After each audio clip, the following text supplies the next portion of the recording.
Right. The next topic is one where for the last, I don't know how many of you, listen, I won't pretend I follow tier 2, right? But I do sometimes actually watch the games if it is Smooya on Movistar Riders, or this next one is one that I actually love to watch. He's one of my favourite players in CSGO. I sometimes do watch tier 2 when Sinners play, because I fucking love me some Oskar, mate. He is, no joke, one of my favourite players to watch. Like, he's got such an aggressive style, amazing AWPer. And if people don't know, the only reason he's not a tier 1 player, he did have sort of a dip at the end of Mouse, but it's basically just because, now, I don't like to overstress this because Reddit takes it and runs away with it and makes a narrative you can never overcome. Like, he's just had some teammates who were like, he's a bit weird, or like, you know, he's a 30-year-old man and we're like fucking 19, we can't relate or whatever. You know, there's angles that make a lot of sense, right? But I have to say, when he's on form, what a fucking sick player. And in this team at like tier 2, mate, this guy just dominates. Like, he's just like the simple of tier 2, mate. It's ridiculous. Like, he actually looks like, to me, if there wasn't any of these storylines, aspects, like if he was 19 and he was doing this, mate, he'd be picked up tomorrow. He'd probably be in FaZe Clan or something. So, like, Mix, I want to know this. Like, do you ever watch any of the tier 2 scene? Like, what do you think about Oskar? What do you think, pick on any of these you want. What do you think about players where, because there's a lot of big names are hoping this can happen, they were a great player in the past, but, you know, they've had the drop off. People forget about them, and especially if you're old, they say you're done, you know, and you're wondering, can they ever get the chance again? Do they get another break at the top tier, as it were? Yeah, like, I can't speak too much on Sinners, because obviously I'm not able to catch, like, a lot of the games between, like, our practice days and, like, prep. All I really get to watch is, like, some of the other teams that we're playing. But as far as, like, Oskar, I've always, like, really liked Oskar, because I even remember, I think this was...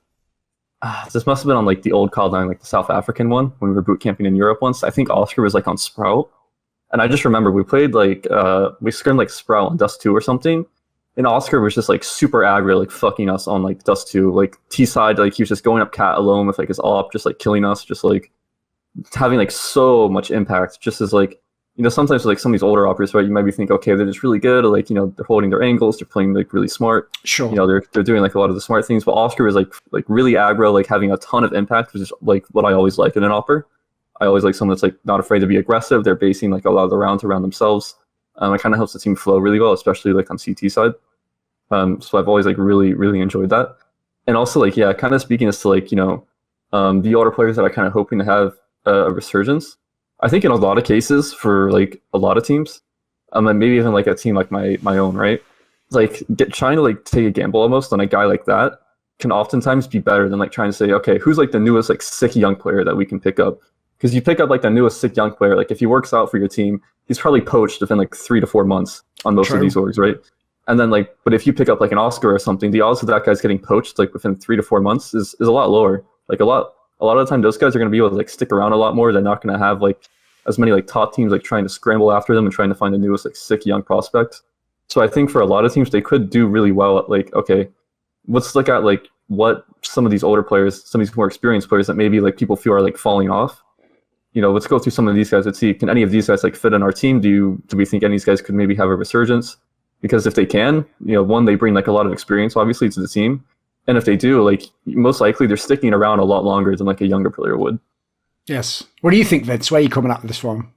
Well, great points there, honestly, Mick. I also think that if you want to use another player as an example here, Hobbit, a guy that everyone wrote off, you know, a guy that everyone thought was just basically washed and done, comes back. He just got Blast MVP award, beating out players like Simple Axel Shiro. True. So you look at a player like him, he's proof that just if you get past the age of 24, 25, it doesn't mean your career's over. You can have a resurgence. You can go back, work on yourself, and still, you know, play at the very top levels. Now, obviously with Oskar, I think Hobbit's like 27 maybe, and Oscar's like 29. So he's a bit older. Plus, he's playing an AWP, which is typically a role where reaction speed's a bit more important. But if you position around that, you play aggressive, you can take the control of the round, like Nick was saying.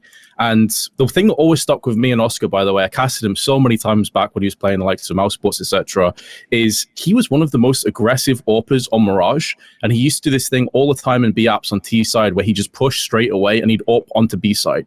And very few AWPers would do this because it was so dangerous. You get peeked from car, you get flashed, you get naded out, you were done. He would do this all the time, and he landed that ridiculous flick shot onto the player jumping up from van. He did this every single round, it felt like. The guy just had incredible impact. And so I have actually caught quite a bit in his games, and it's great to see him, you know, still around. I think he's also acts as a bit of inspiration, to players that maybe are getting on a little bit, and they look at their age and they think, "Oh, I'm done." Well, no, Oscar suggests otherwise. I think the age. I feel like age itself is overplayed a little bit at the pro level. A lot of people assume once you hit like 25, your reaction speed goes down the toilet. That's not really how it works. I just think a lot of other life responsibilities and influences come in. If you want to have a family, you want to, have a partner, whatever it is, you can't travel around the world as much anymore. Obviously, your body does break down a little bit. You can't sit playing games all day or for 8+ hours without it affecting you more. But I think it's overplayed a little bit. And it's great for me to see the likes of Hobbit and, Oscar in particular, like really still shining and holding their own, albeit at tier 2 in Oscar's case. Yes. But I think if people gave him a chance and he really wanted it, I think he could still bang at tier 1. Sure. Yeah, one thing about this, because as I said, it can lead into the more abstract general topic like you were saying there. Right now, we have this crazy group of players, and this just shows what the online era has done to the minds of people who watch CS. We've all just become sucked into the idea that it's just about being sick online today in this match, and that makes you the best AWPer. Can you imagine in 2018 me telling you this? Oh, this group of players are literally, nobody wants them in tier 1. Some of them can't even get a team. Oscar, Guardian and Kenny S. Like, you're having a fucking laugh, aren't you? Like, none of these players are good. None. Because here's the problem. I have a principle, which is when you're a great player, same as with the core, like you never get rid of it till it's like definitely stopped. With a great player, you never ever bury them. You never say they're done. They'll never come back until like there's so many factors. Like it's just obvious they can't come back. Listen, if they had an injury, there's a good reason they might not be able to. If they literally, had, I don't know, something, they had like mental problems or something, there's a reason that you might never be able to play again, whatever. Like, unless there's something really, or unless they just literally are really shit at the game. That's obviously the most obvious one. If they're like, eye test is absolutely terrible. The problem with these players is this. Nearly all of these cases that I've found out, like in the case of Oscar, it is just something weird. Like he doesn't want to be like a sort of full-time pro and go to every event. He sort of wants to play sometimes and be good, but then he also wants to like not have to do like the sort of hardcore boot camps a bit. There's a lot of factors that basically make him sort of like an anachronism for the modern age. Like that's just not like modern CS, mate. You can't really pick and choose that way. It's the reason why even people like Alex had problems when they were like, I don't want to go to all the events. It's like, mate, that limits you to a very small number of teams that can take you. But the other part, in terms of Guardian and Kenny S, because every fan now is going, why would you waste your time on them? They're all washed. And as you say, Mix, they would all tell you, no, get Farlig in, get Acor in, these guys are the shit. It's like they have literally, Guardian and Kenny S have forgotten more about being amazing AWPers than Acor and Farlig may ever know. And what I mean by that is, even if today those are young players are better, the problem is, no joke, if the right circumstances happen, in a year, the others could be the best in the world again. I mean, both those players have done it even. They've come out of slumps and gone back to like top level AWPing. So for me, the real factor, and it's why it's an interesting one with those two, is that it's the same story as far as I can tell. Every time they have ever dropped off in the game, if you behind the scenes talk to them, because they're mega open guys, they're not the people who have like, some bullshit mental excuse or like, just having bad games. They'll just straight up tell you, look, I'm not motivated for CS right now. I've been playing for 10 years straight, or like, I need a break, but obviously I can't just not have any salary, so I'm just playing out my contract. Or the worst one is where they just say, and both of these motherfuckers have told me it. So I always told them, you tell me that I'm going to put it public. They just tell you, look, I'm not playing the game much at the moment. I just play the scrims, I play the officials. If I'm on form, I'm on form. If I'm not, I'm not. Now, if you do that and you're going against the guy who's 19 and he is playing like the fucking 80 hours a week, yeah, you're going to have a hard life, mate. Like, at that point in time, he doesn't have to actually be better than you. He's just going to be in way better consistent form. He's going to know all the angles. He's going to have done his homework. You know what I mean? Like, you're not giving yourself a chance there. So basically with those players, this is why I want to make this comparison.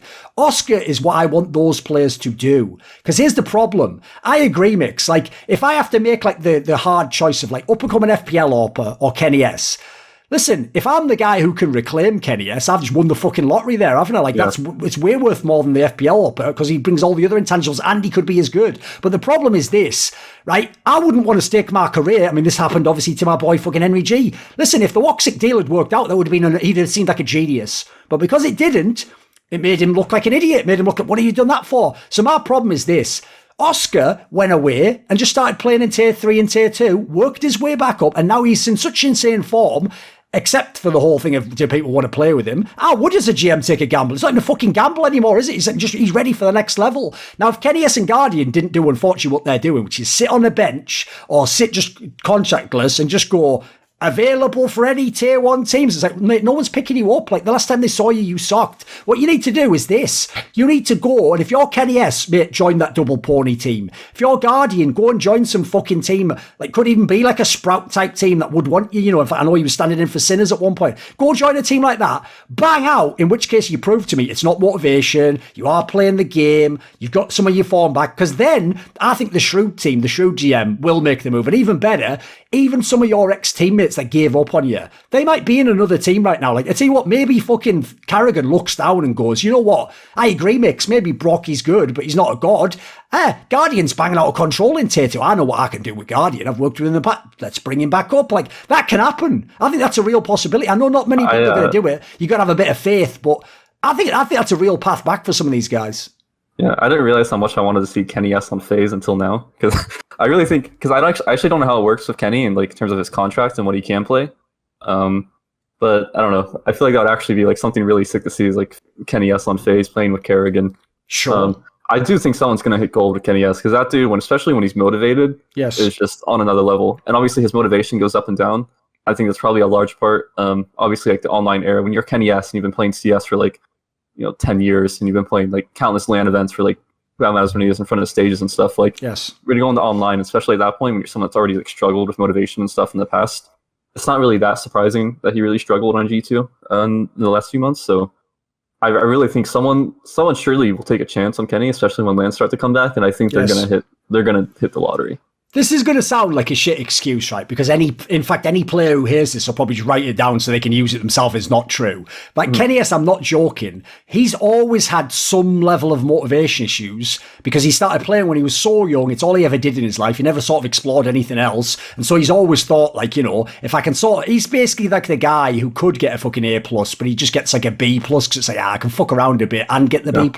I'll just do that, like I'll have time when, like, for example, if the team's not that good, I'm not going to fucking go mental, like simple. I'll just chill, and then if we get really good, like we get another player, maybe then I'll put my arse in gear and we try and win the major or something, right? So the problem he has as a player, I have to say, is he really is a player where, no joke, if you asked him I'll give you a great example. At the end of 2019, when there was that big massive debacle when Mouse Spots played against Astralis in like Odense, Denmark, and basically the crowd was just cheating for Astralis, so that they were like calling out boosts and all sorts of garbage because they wanted Astralis to win, right? When the whole debate happened of like, should players be in booths? Should we block off the sound? Kenny S said, this is what an honest, like, but naive guy this guy is. He said, well, the reason I wouldn't want it to be in a booth is just because, like, no joke, one of the reasons I play is to hear the crowd cheer when I play. Like, that sort of is like part of like that like sort of like, like musicians say, like that addictive like energy you get from it. That's like one of the reasons he's still playing. So I have to say, it sounds like a shit excuse, but if you tell that guy, look, you're only playing online Counter-Strike for 1 year, mate, that he's done. Like, he's never going to get what he was feeding off in that scenario, Yeah. Like what Kenny kind of reminds me of is that natural gifted player that maybe cut too many corners. And I think there's maybe an element of it as well, like what you're saying. It reminds me of that quote that hard work beats talent when talent doesn't work hard. Yes. Now, he's only 26 as well, by the way. So, I mean, he's still got a bunch of years left in the tank. I absolutely agree. I think if someone can hit, gold with him, then they've just cashed out massively if he does get that hunger and that drive to come back. Someone like a Double Pony would be really interesting. And speaking of Guardian, about, I think like a week ago, he stood in for Trident. I don't know if that's like a permanent thing. That's with Seized and some of the other players from the Russian region. Yeah. So I hope that's the beginning of his comeback trail. That would be really great to see a player of his caliber, and obviously our story. Some good series from what I saw. Yeah, he has. He's been playing well down there. So it goes alongside the whole Oscar thing with working your way back up tier 2, showing that you still have it, showing that you've got that hunger and drive. Because that's another thing as well. If you're on a tier 1 team and you're in a really solid position and you had this guy that used to be incredible, then he dropped off the boil, you need to know that he has that hunger and that motivation again. Like if he's going out not getting paid as much money, he's playing against lower tier opposition, he's playing in like the doldrums of the tier 2, tier 3 events that are grueling, like long days, long hours, and he's holding his own, and he seems like he's recaptured that hunger. As a tier 1, that's music to your ears, because you're not going to pick him up and he's just going to sort of chill on the sidelines, not really pull his weight, and maybe once every 6 games actually have a decent performance. You know that you're getting a Guardian that actually wants to get back to the top level again, and that's a terrifying prospect if you go against him, because he was one of the best that CS has ever seen. For sure. Want to see more cool, funny, interesting clips based on topics from my content? Well, subscribe to this channel then, or, be a pleb and don't.